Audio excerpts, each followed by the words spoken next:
We all set, Lori? We are on. Okay. It now being 2 o'clock, we can call the August 20th, 2025 meeting of the Laconia Police Commission to order. Please rise for the pledge. I pledge allegiance to the flag of the United States of America and to the republic for which it stands, one nation, under God, indivisible, with liberty and justice for all.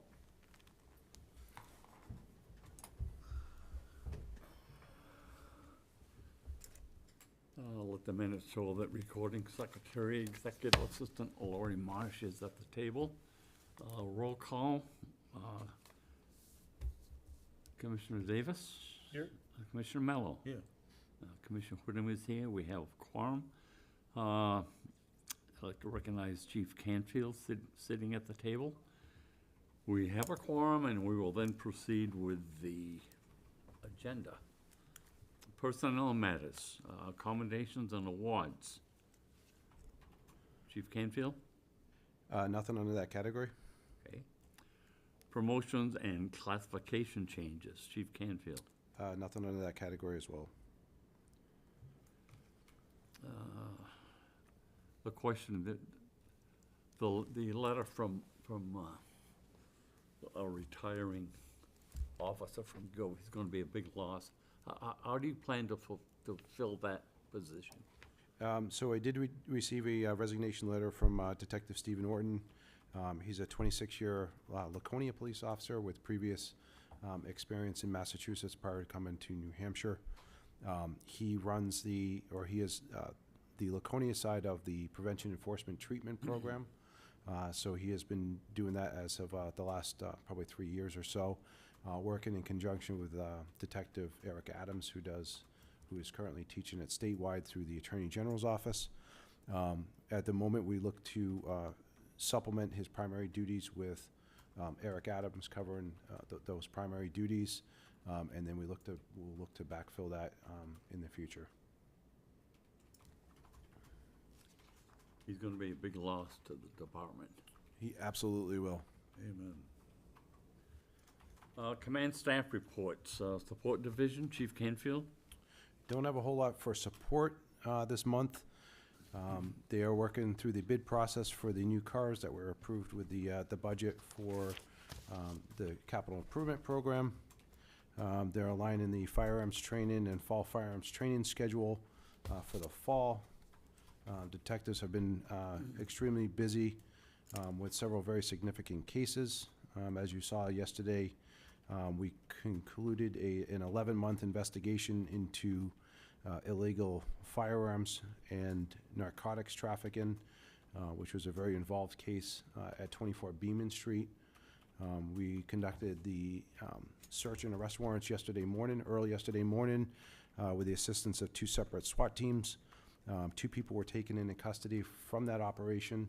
One was charged with 10 counts of being a felon in possession of firearms, as well as narcotics trafficking, as well as a second suspect was arrested on resisting arrest charges and multiple bench warrants. This is some really great work by our detective unit in conjunction with the Attorney General's Drug Task Force, our partners at the Federal Bureau of Investigation, Safe Streets Task Force, as well as the operation yesterday, which we worked with our regional SWAT team, the Stratford County SWAT team, as well as we used the assistance of several members of the Guilford Police Department as well. It was a really large operation. Very proud of all the work that they did yesterday to bring that to a conclusion. And as a result, the residence was condemned by city code and the fire department for safety violations. So they will not be returned into that residence at all. And I think we improved the neighborhood significantly with this operation. So some really good work there. Good job. Good job.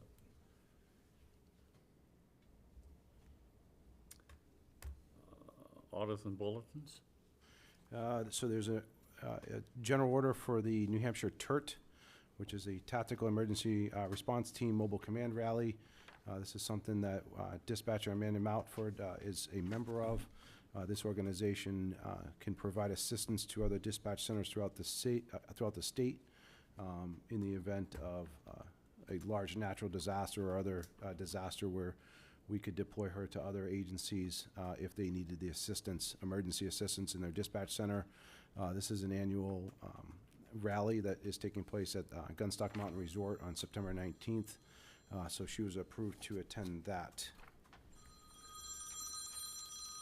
And that is all I have for general orders.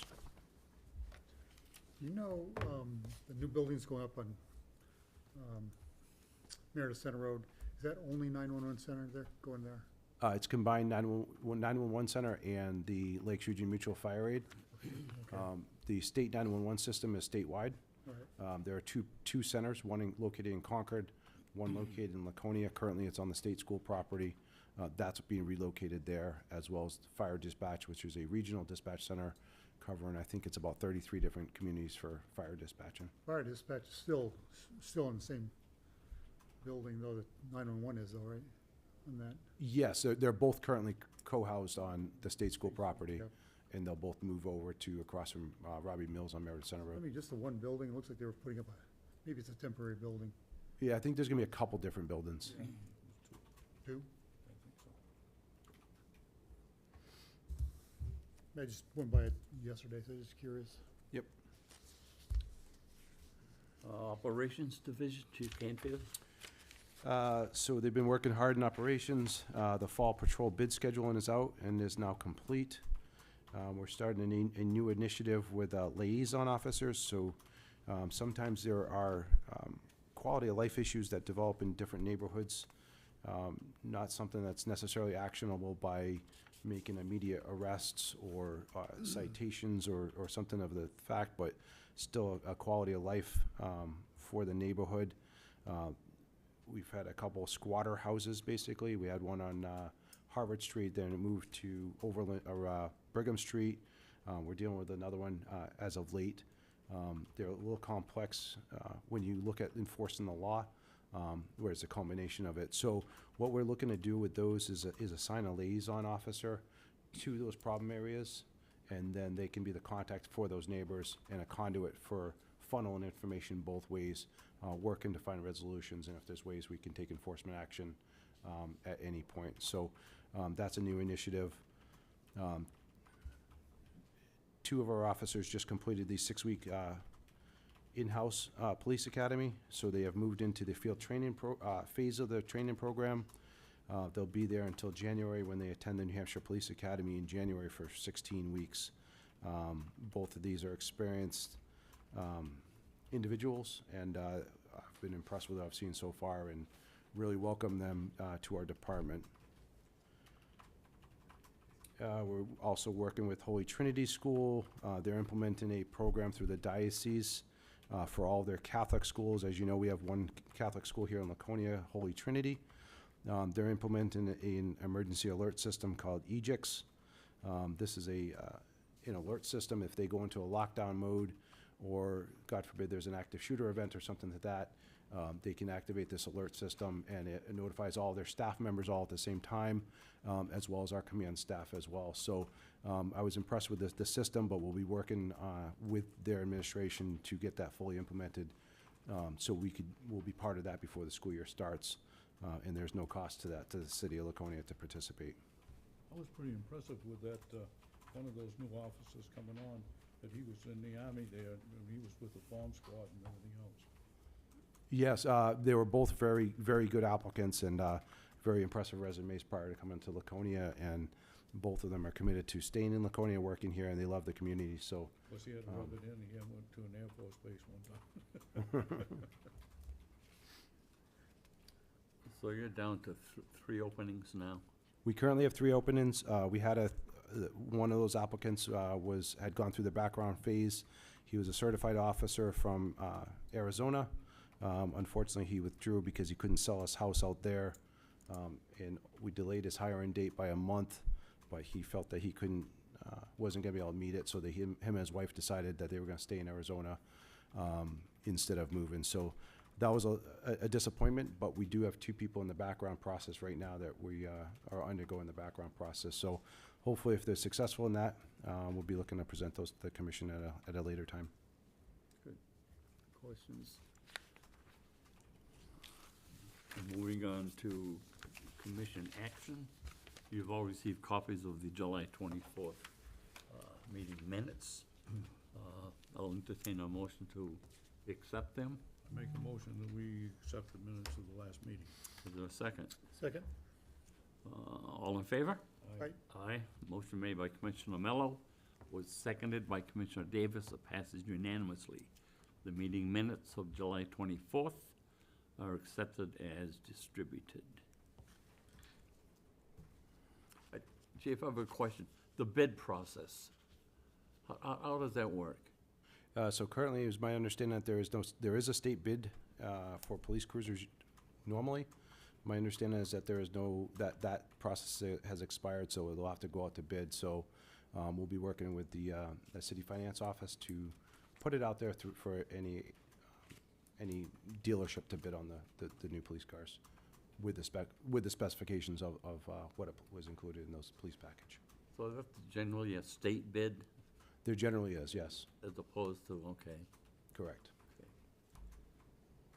Review of the monthly activity reports. Department monthly highlights. Chief Canfield. For the month of July, we responded to a total of 2,741 calls for service, which is up 9.91%. We conducted a total of 193 park walk and talks, 584 extra patrols, which is up 154%. If you look at your packet, for the month of July, it was 584. The corresponding month last year was 280. Those are up very significantly.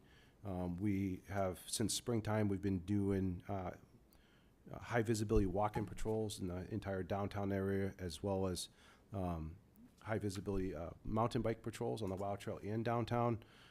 I think the downtown area is looking a lot better than it was with some of the quality of life issues. We've also issued numerous citations for various city ordinance violations. That's why those numbers are up. We've conducted 6 community policing events for the month of July, investigated a total of 430 criminal offenses, clearing 257 of those by arrest, with a total of 125 physical custody arrests. We took 6 people into custody for DWI, 28 people into custody for intoxication, responded to a total of 19 domestic disturbance calls, 104 other disturbances, investigated 9 suicidal subject incidents, investigated 21 violation of restraining orders, and our victim services unit donated a total of 8 hours for the month of July. Questions, comments? Moving on to criminal investigative unit statistics. Chief Canfield. For the month of July, the detectives were assigned a total of 10 initial cases, conducted 14 follow-ups on other cases, initiated 4 felony charges, made 3 misdemeanor arrests, and initiated 5 misdemeanor charges, conducted 5 search warrants, did 23 sex offender registrations, 2 cell phone extractions, 1 background investigation. They assisted and covered 32 hours of patrol shifts. They conducted 2 polygraph examinations, did 2 hours of community presentations, and 53 body-worn camera redactions. Questions, comments? Moving on to budget printouts. Chief Canfield. I have nothing on the budget printout. We're 1.92% of the way through the year, and we're currently on track. That's right. Monthly traffic statistics. Chief Canfield. For the month of July, we responded to we issued a total of 103 parking tickets. We investigated a total of 41 motor vehicle accidents, 10 of which were with injury. 1 was a fatal motorcycle accident on Watson Road. If I can just point out that the motor vehicle accidents have changed compared to what it was. It used to be even for a simple motor vehicle accident, the reporting process was probably a 10 or 15 minute process. The state has gone to a new reporting system, which is a lot more in-depth and a lot more time-consuming to do. So the amount of time we're spending completing basic accident investigations is quite lengthy.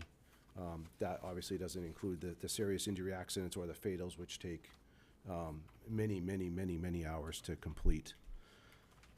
For the month of July, we stopped a total of 576 motor vehicles, issued 45 motor vehicle summonses, and 441 written warnings. Questions? Let's have a question on process, I guess. So if somebody sees something and they report it, even though an officer doesn't see that, what happens and what can be done with that? Such as like a motor vehicle violation? Yeah, I mean, somebody was really going by it, 100 miles an hour down Union Avenue, even though officers are not right there, but. We would need a written statement from the person reporting it in order for us to take action. We would need to develop some type of probable cause to stop that vehicle. And that would have to be established. If we don't see it and we can't testify to that, we would need somebody to complain. We typically get those are called ready calls, such as a DWI. Someone calls in a vehicle that might be driving erratically, believing it to be a DWI. Typically, we'll follow the vehicle for a little while and observe that driver behavior ourselves, so we can testify to that. But if we can't, we would need a statement from the complainant so they could testify to that part of it. Thanks.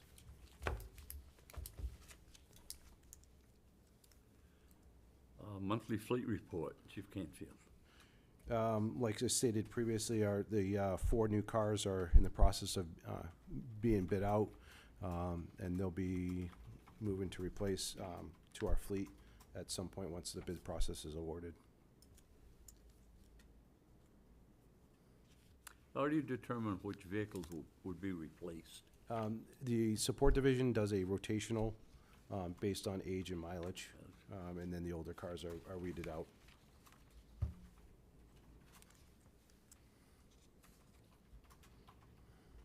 Chief's report, Chief Canfield. So good news is that we've only responded to a total of 8 drug overdoses this year. So the trend is that overdoses are down. I would like to say that that's really good news as far as the fentanyl and heroin. However, we've seen a extreme change towards methamphetamine, which doesn't result in overdoses. However, it does result in much more violent behavior. So there's definitely a shift there, but at least people aren't dying of overdoses as of late. We conducted the National Night Out event last Thursday. This was very well attended. I think we gave out close to 500 hot dogs, and it was a good showing by the community. And again, we brought the Black Hawk helicopter in from the National Guard. We had a lot of our specialty units there, a lot of our community partners, and I think it was a very great community policing event. I got a lot of reports on that they really liked it, and I told them that, good, thank you. But they said it was well attended. Yeah, it was very well attended, and I think it was a great connection with our community. We are working through the Improvada program that we've been working on for a bit to install on our computers. We've had some technical difficulties, but we've been working with the manufacturer for a while. As of late, we've gained some real ground on this program. This is going to give all of our computer systems multi-factor authentication, as well as single sign-on, so our computer system will be more secure. And we've implemented it on a number of computers in a trial period, so I look forward to having the full implementation within the next couple months. We're currently working on filling the animal control officer position. If you remember, we had done a testing process. We had over 28 applicants. We weeded it down to a top candidate.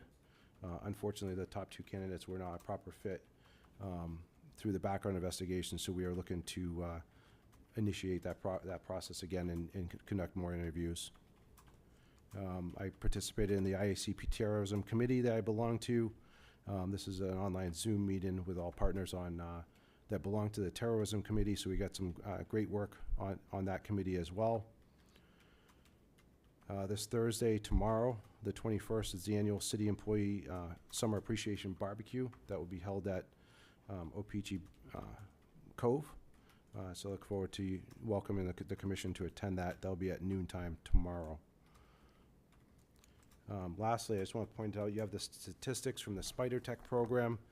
As you know, this was a program we implemented several years ago, that every caller that calls the police department receives updates on the response of the officer. If the officer's delayed for a priority call, it updates the caller through a text message. It also has a component for victims, as well as a survey that people complete after the call for service is closed out.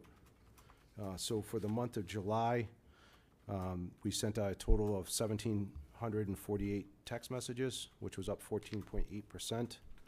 And the survey completion rate was up 1.2%, meaning that 21.9% of the people that received the survey actually completed it, which in the world of survey completion rates, that is very high.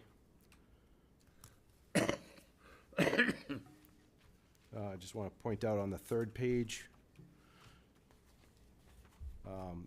satisfaction with professionalism of the department was ranked 4.9 out of 5. Overall satisfaction with Laconia Police Department was ranked 4.7 out of 5. And how safe people feel living in the city of Laconia was ranked 3.95 out of 5. So I think, although we can always do better, I think those are pretty good grading results based on those surveys. I think the surveys always run in the high 4s consistently, They are. I mean, highly of the department. we certainly have really, really good employees. We have really good police officers out there doing their job every day. And although there are always challenges in a city this size, I think those satisfaction surveys mean a lot. Questions, comments? On that cop night out, I sat in that command post for quite a while, and I'm surprised the adults weren't interested. It was the little kids. And I tried to explain to them why that one room there in the back, what they would use that for. And I say, over here's where your dispatchers sit, and they answer the telephones, and they talk, call the cars in, and stuff like that. But they were really interested in that command center. So, Yeah, the kids definitely like that, and I think parents and kids alike, I think it was a great event. Moving on to old business, Chief Canfield. Nothing? New business, Chief Canfield. I have nothing? Other business, Chief Canfield. Nothing? Citizen comments.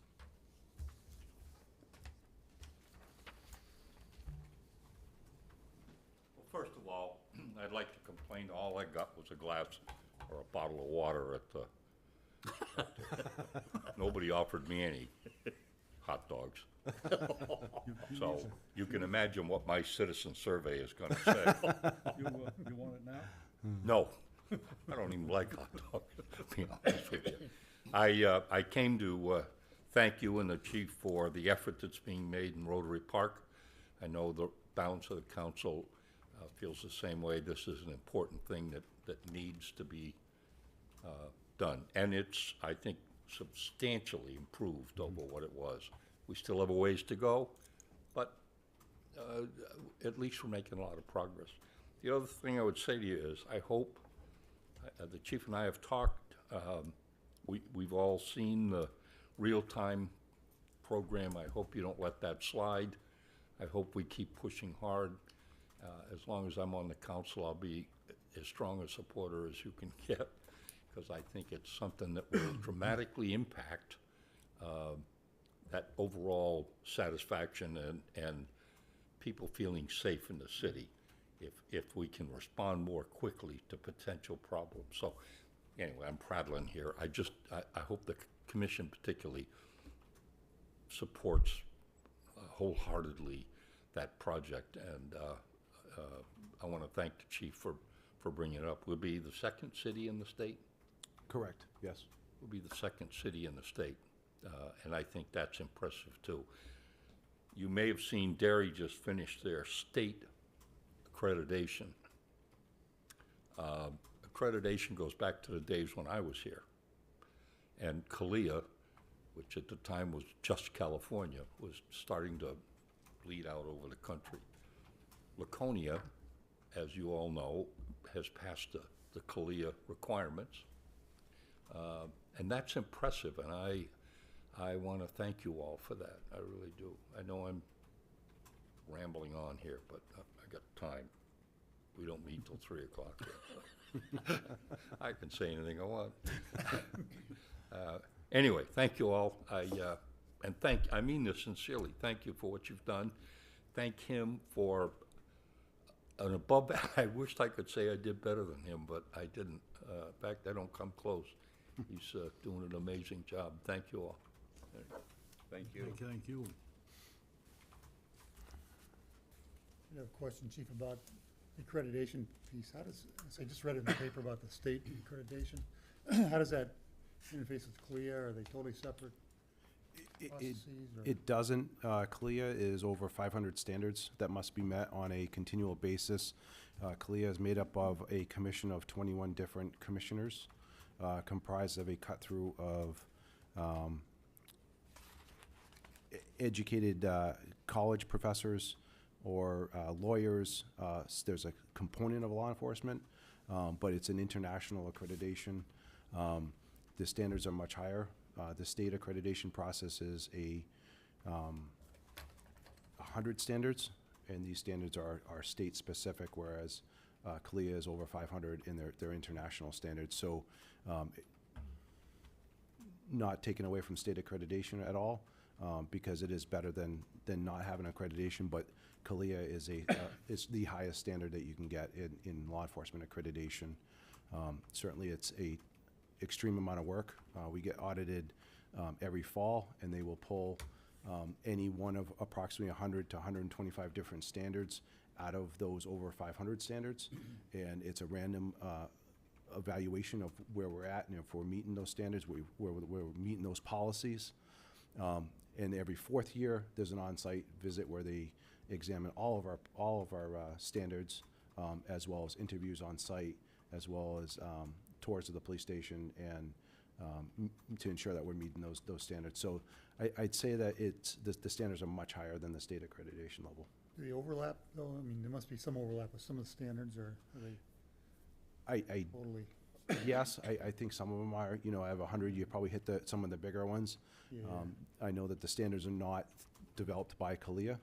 Those standards were developed by a group that was developed from the LEAC Commission, the Law Enforcement Accountability and Transparency Act that was created by Governor Sununu. So where they got those standards from, I don't know, but I know that they're state-specific and created by the governing board that they created here in the state of New Hampshire. I think Laconia was one of the first agencies in the state years ago to be accredited by CLIA. Certainly one of the Four? yeah, I don't know exactly where we fell number-wise, but last I checked, there was probably fewer than 15 out of over 200 law enforcement agencies in the state that are CLIA accredited. Certainly there is a lot of work in maintaining those standards, but when you look at the professionalism of policing and the way we police here in Laconia and the standards that we follow, I don't think there's any arguing that CLIA is the way to go. Anything else? Moving on to confirmation of the next meeting date.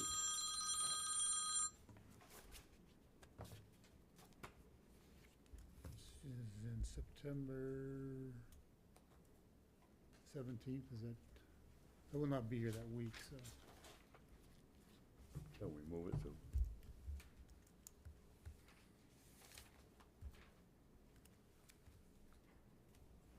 '24th or Could we do 23rd or 25th? Gonna be in Concord on the 24th. It's Okay. got that close, but. 25th works for me. When is it? 25th? Well, 25th? 24th probably okay. Is the room available?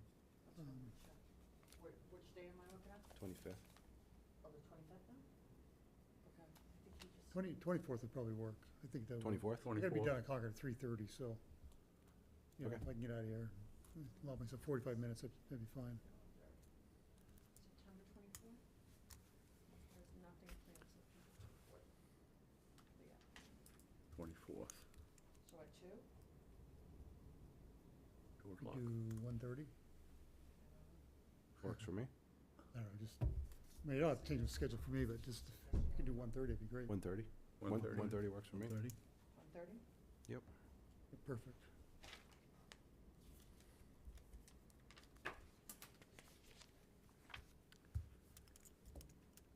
Anything else for the good of the order? No, sir. Hearing none, I'll entertain a motion. Make a motion, we adjourn. Second? Second? All in favor? Aye. Aye. Motion made by Commissioner Mello, was seconded by Commissioner Davis, passes unanimously. The meeting was adjourned at 2:31 PM.